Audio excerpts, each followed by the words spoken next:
यार ये पाकिस्तानी और इनके किस्से तो ऐसा लगता है ख़त्म होने के नाम ही नहीं लेते। लास्ट ईयर जब इंडिया में ओडीआई वर्ल्ड कप था, उसके ठीक पहले पाकिस्तान के प्लेयर्स को पेमेंट ना मिलने का एक इशू निकल कर सामने आया था।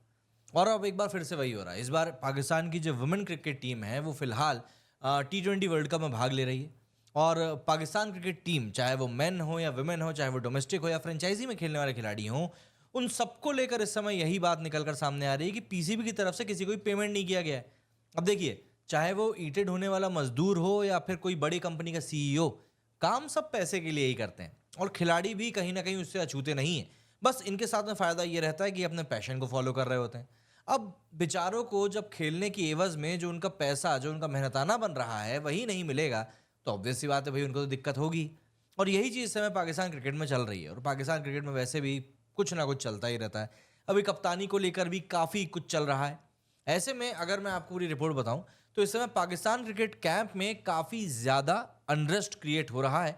और इसका जो सिंपल सा कारण है वो यही है कि जो इनके पेमेंट्स हैं उनमें जो ज़बरदस्ती एक डिले डाला जा रहा है और बार बार डाला जा रहा है, वो इसका कारण बन रहा है। दरअसल ये जो पेमेंट है, इसमें जो उनकी मंथली पेमेंट बनती है वो तो है ही है।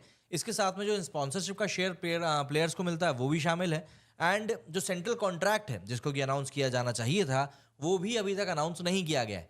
जो एक रिपोर्ट सामने आई है पीटीआई की, उसके अकॉर्डिंग ये बताया गया है कि पाकिस्तान क्रिकेट बोर्ड ने अभी तक जो पेमेंट्स हैं पिछले 3 महीने की, वो क्लियर नहीं करी हैं, जिससे कि पाकिस्तान के जो टॉप प्लेयर्स हैं वो काफ़ी ज़्यादा अनसर्टेन हो चुके हैं आने वाली प्रोसीडिंग्स को लेकर। इस रिपोर्ट में बताया गया है कि पिछले 3 महीनों से जो प्लेयर्स हैं वो उनके पेमेंट्स का वेट कर रहे हैं और इसके साथ ही वो वेट कर रहे हैं सेंट्रल कॉन्ट्रैक्ट से अनाउंसमेंट का। अब सेंट्रल कॉन्ट्रैक्ट के अनाउंसमेंट का क्यों वेट कर रहे हैं वो भी ज़रा जानते हैं।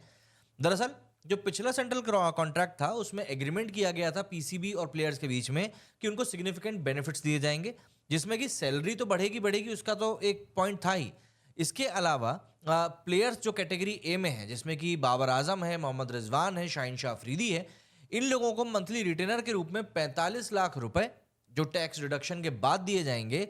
इसके अलावा उनको जो लोगो स्पॉन्सरशिप का शेयर होता है वो भी दिया जाना है। अपार्ट फ्रॉम दिस, पीसीबी को जो आईसीसी की तरफ से रेवेन्यू मिलता है उसका भी 3% इनको दिया जाना है। मतलब ग्रेड ए के खिलाड़ियों को तो भैया काफ़ी ज़्यादा पैसा मिलना है।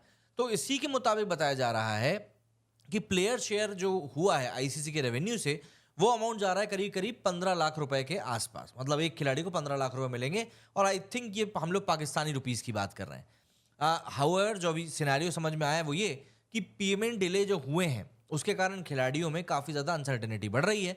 एक रिपोर्ट में यही बताया गया है कि पीसीबी ने इन डिलेज का जो कारण बताया है वो एडमिनिस्ट्रेटिव इश्यूज बताया है और अलग अलग रेवेन्यू सोर्सेज से पेमेंट का ना मिलना बताया है। भाई, जिसने काम कर दिया उसको तो पैसे से मतलब, उसको इस बात से मतलब थोड़ा ना कि भाई तुम्हारा पैसा जनरेट हो रहा है नहीं हो रहा।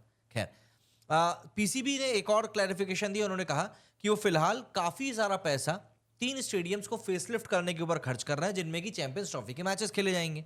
इनमें कराची, लाहौर और रावलपिंडी के मैदान शामिल हैं। अब ऑब्वियस सी बात है, इन चीज़ों में पैसा खर्च होता ही है, लेकिन पाकिस्तान के साथ में कंसर्न ये भी है कि जिन स्टेडियम्स को वो बड़ा बनाने के ऊपर पैसा खर्च कर रहे हैं, उनको ये भी नहीं पता कि इन स्टेडियम्स में मैच होने भी हैं या नहीं होने।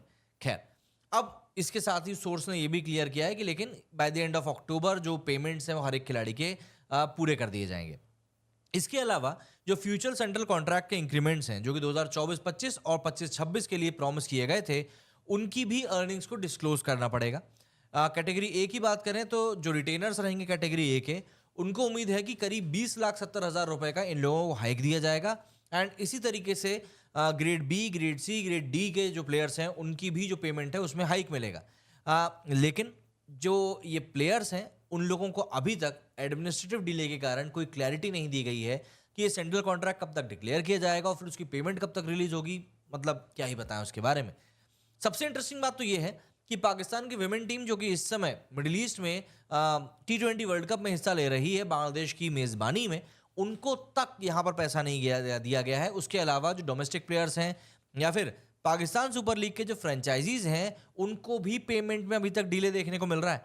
तो ऑब्वियस सी बात है कि फाइनेंशियल बैकलॉग जो है यहाँ पर क्रिएट होता जा रहा है और ये प्लेयर्स के अंदर काफ़ी ज़्यादा एक कंफ्यूजन सा क्रिएट कर रहा है। एक रिपोर्ट क्रिकबॉस की भी सामने आई है जिसमें बताया गया कि पाकिस्तान की जो विमेंस टीम है उनको भी पिछले 4 महीनों से कोई पेमेंट नहीं दिया गया है। लास्ट ईयर भी एक जो सोर्स है उसने बताया है कि लास्ट ईयर भी सेंट्रल कॉन्ट्रैक्ट के अनाउंसमेंट में काफ़ी ज़्यादा देरी करी गई थी और ठीक इंडिया में होने वाले वर्ल्ड कप के पहले उसका अनाउंसमेंट किया गया था और इस साल भी ऐसा ही हो रहा है। तो ऐसे में ये जो आदत है ये पीसीबी की खराब डलती जा रही है कि वो पैसे को लेकर क्लैरिटी नहीं देते हैं, जिससे कि ऑब्वियस सी बात है एक अनईजीनेस सी जो है प्लेयर्स के अंदर क्रिएट हो रही है एंड ऑब्वियस सी बात है उसका असर कहीं ना कहीं उनके गेम के ऊपर भी दिखेगा ही दिखेगा। और फिर ऐसे में अगर खिलाड़ी पाकिस्तान बोर्ड से खेलने के बजाय संन्यास लेकर फ्रेंचाइजी लीग में खेलने जाते हैं तो इसको लेकर फिर पाकिस्तान कुछ ज़्यादा कर भी नहीं सकता है। आप लोग मुझे बताइए कि आपका इस बारे में क्या कुछ कहना है। मेरे इस वीडियो में फिलहाल इतना ही। जय हिंद, जय भारत।